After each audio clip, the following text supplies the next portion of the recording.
itu. Masih termasuk gondrong itu kayak gitu. Dipotong ya. Besok ya. Rapiin ya. Tuh kan masih panjang rambutnya tuh. Kelihatan.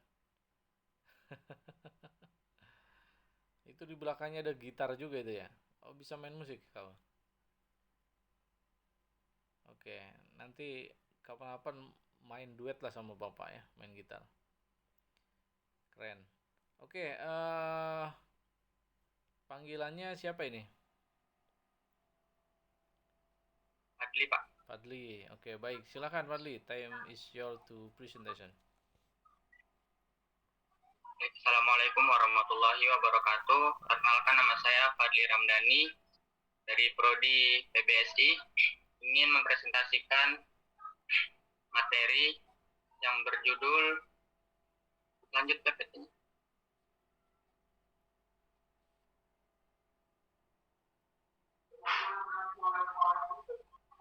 Materi yang berjudul bagaimana nilai dan norma konstitusional Undang-Undang Dasar Negara Republik Indonesia dan konstitusionalitas ketentuan perundang-undangan di bawah Undang-Undang Dasar. Pertama, menelusuri konsep dan urgensi konstitusi dalam kehidupan berbangsa negara. Konstitusi adalah seperangkat aturan atau hukum yang berisi ketentuan tentang bagaimana pemerintah diatur dan dijalankan. Konstitusi sendiri dapat dikatakan pula sebagai hukum dasar yang dijadikan pegangan dalam penyelenggaraan suatu negara. Adapun konstitusi dari segi bahasa atau asal katanya. Dari bahasa Perancis dikenal dengan istilah constituere, dalam bahasa Latin dikenal dengan istilah constitutio, dalam bahasa Inggris dikenal constitution.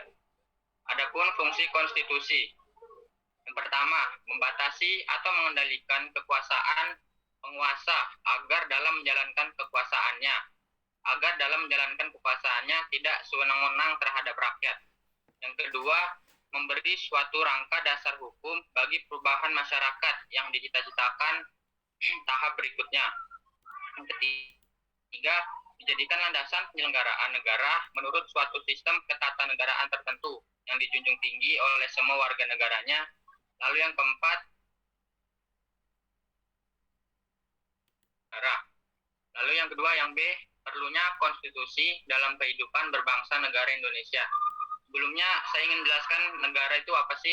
Negara adalah suatu organisasi yang berada dalam suatu wilayah tertentu, yang dimana wilayah tersebut di dalamnya terdapat rakyat, lalu adanya kekuasaan yang berdaulat, dan adanya pengakuan dari negara lain.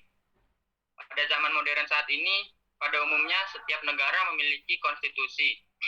Karena berdirinya suatu negara tidak akan lepas dengan adanya konstitusi yang mendasarinya. Dan salah satu fungsinya yaitu membatasi kekuasaan pemerintahan agar tidak terjadi tindakan kesewenang-wenangan oleh pemerintah. Dengan demikian, hak-hak bagi warga negara dapat terlindungi dan tersalurkan.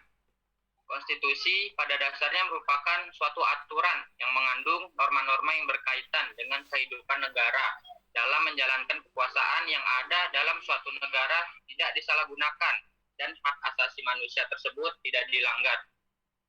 Dalam bahasa Indonesia juga, konstitusi diartikan sebagai hukum dasar atau undang-undang dasar.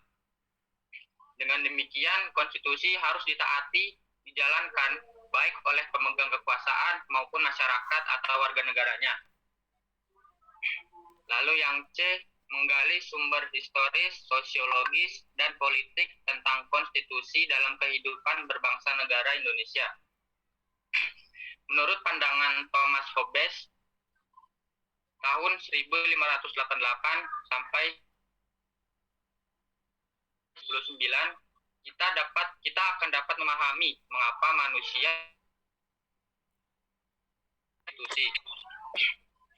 Dalam bukunya yang berjudul Leviathan yang dikeluarkan pada tahun 1651, ia mengajukan suatu argumen tentang kewajiban politik yang disebut kontrak sosial yang mengaplikasikan pengalihan kedaulatan kepada primus inter pares yang kemudian berkuasa secara mutlak.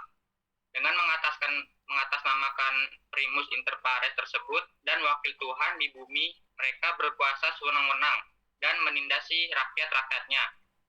Salah satu contoh raja yang berkuasa secara mutlak adalah Louis, Raja Prancis yang dinobatkan pada tanggal 14 Mei 1643 dalam usia 5 tahun. Sejarah tentang perjuangan dan penegakan hak dasar manusia. Ambilin headset aku lupa. Bagaimana terumus dalam dokumen-dokumen di atas, berujung pada penyusunan konstitusi negara.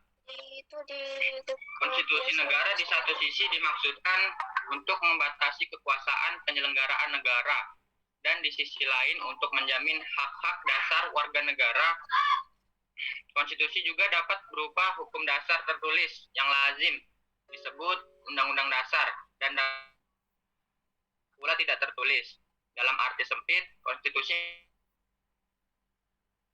dokumen yang berisi aturan-aturan dasar untuk menyelenggarakan negara. Sedangkan dalam arti luas, konstitusi merupakan peraturan, baik tertulis maupun yang tidak tertulis, yang menentukan bagaimana lembaga negara tersebut dibentuk dan dijalankan.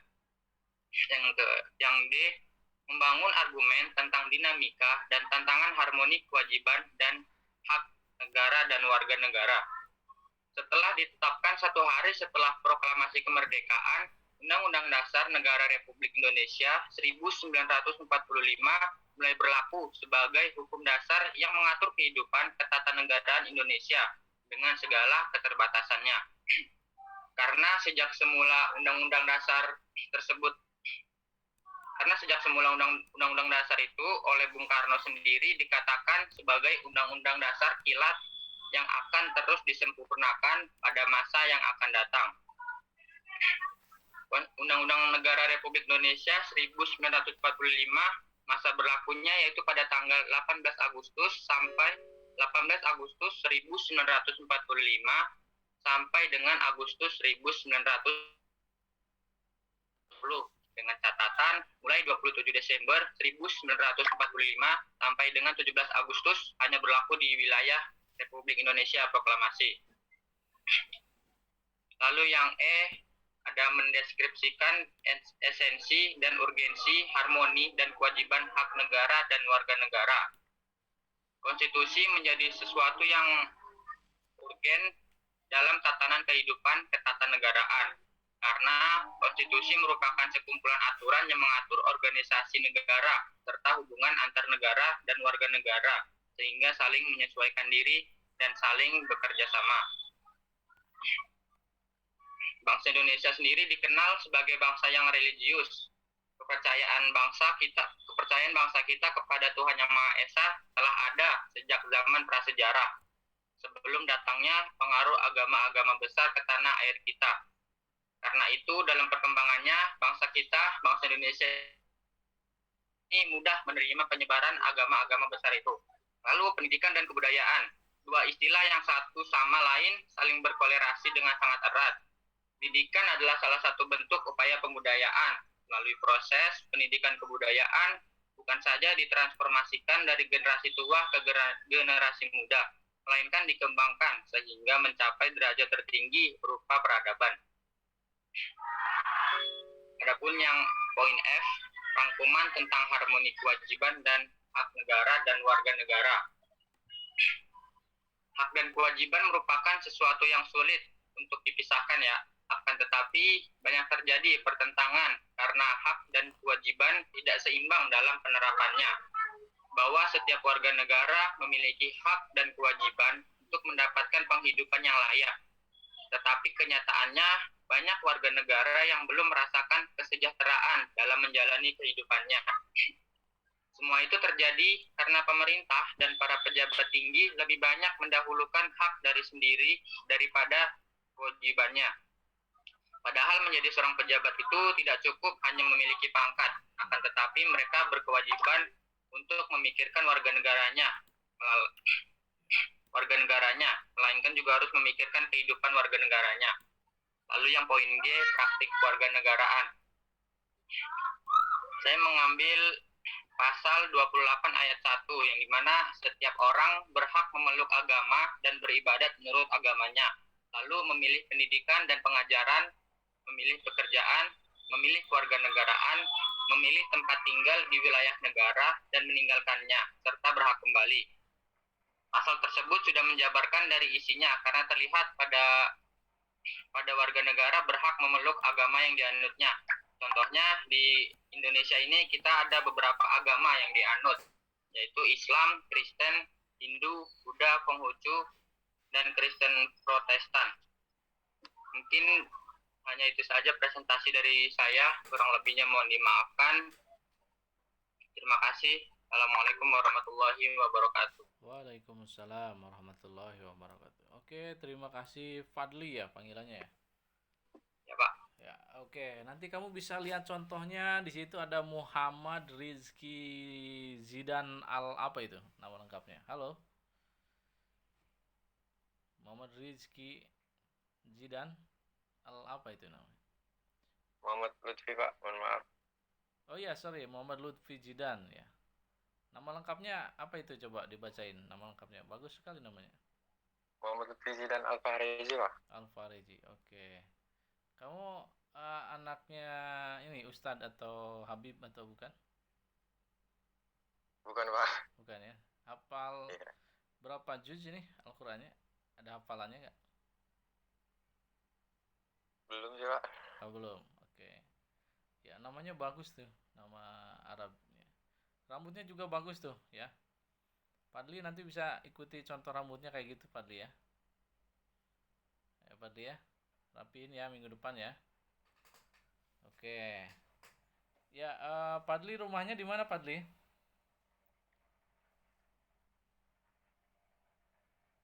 Halo, Fadli. Saya tinggalnya di dekat sini Pak, dekat UMJ. Oh, Dekat UMJ Pak. Cirende.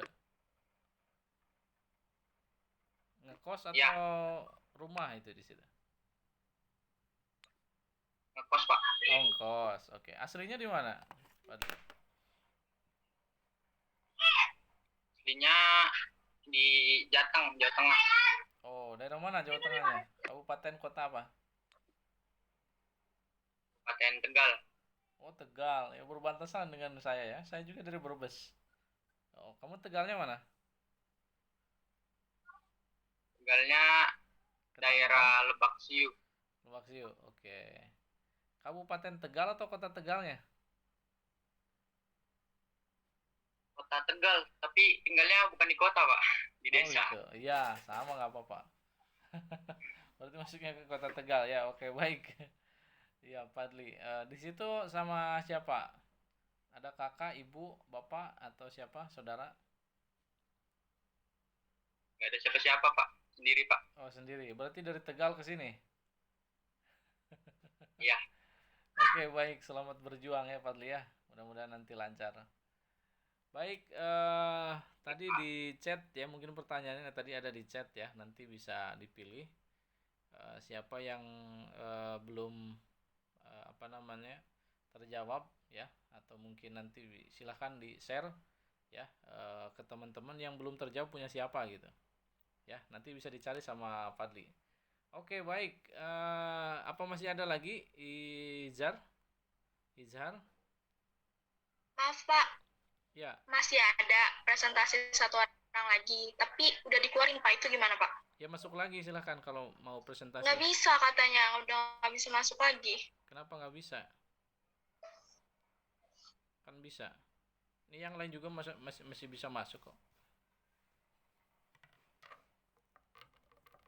Apa dari dianya sinyalnya atau bagaimana? Baik, sambil menunggu Bapak absen dulu ya. Bapak absen dulu. Nanti yang mau masuk silahkan masuk aja dulu. Baik, Bapak absen ya. Oke.